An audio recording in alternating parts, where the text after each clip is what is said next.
હું પંડ્યા આરતી આપ જોઈ રહ્યા છો સ્પાર્ક ટુડે ન્યૂઝ। અયોધ્યામાં ભગવાન શ્રી રામજી મંદિર ખાતે પ્રાણ પ્રતિષ્ઠા મહોત્સવ યોજાનાર છે, જે અંતર્ગત વડોદરા શહેરના ગોરવા ખાતે આવેલ શ્રી હરિધામ મંદિર ખાતે દેવ ચેરિટેબલ ટ્રસ્ટ વડોદરા તથા પ્રજાપતિ પરિવાર દ્વારા 18 જાન્યુઆરીથી 22 દરમિયાન રામયાગ યજ્ઞનું શરૂઆત મંત્રોચ્ચાર સાથે કરવામાં આવ્યું। ત્યારબાદ રામધૂન અને મહાઆરતી યોજવામાં આવી, જેમાં ખાસ ઉપસ્થિતમાં સાંસદ રંજનબેન ભટ્ટ તથા ભારતીય જનતા પાર્ટીના પ્રમુખ ડોક્ટર વિજયભાઈ શાહ કાઉન્સિલરની હાજરીમાં 5000 દીવડાની આરતી કરવામાં આવી।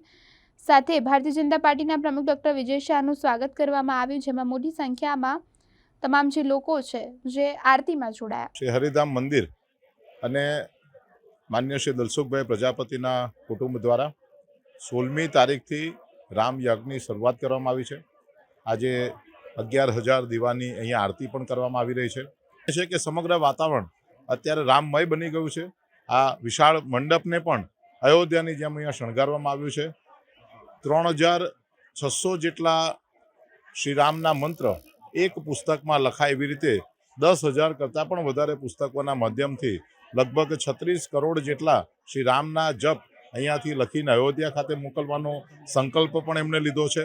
તો મોટી સંખ્યામાં શ્રી યંત્રને અહીંયા ચરિતાર્થ કરીને લોકોને વહેંચવાની કામગીરી પણ એમના માધ્યમથી થઈ રહી છે।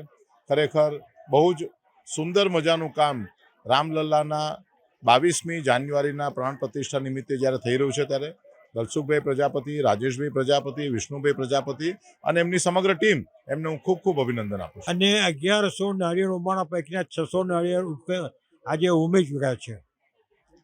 આવતીકાલની પણ આરતી 5051ની છે। 22 તારીખે 6551ની આરતી છે। અને અત્યારે મહારાજશ્રી આનંદથી આવ્યા છે, એ નાગ સ્તંભની છાત્રા હેઠળ આરતી પણ કરવાના છે। 500 દીવો પોતાના શરીર પર રાખશે। ભવ્ય કાર્યક્રમ કરવાનું કારણ એક જ છે કે બહુ વર્ષો જૂની લડત, ઐતિહાસિક લડતનું પરિણામ 22 તારીખે આવવાનું હોય તે આનંદની વાત છે। અને એના ભાગરૂપે અહીંયા શ્રી હરિરામ મંદિરે આ રામ યજ્ઞનો કાર્યક્રમ કર્યું છે। જય શ્રી રામચંદ્ર ભગવાન કી જય।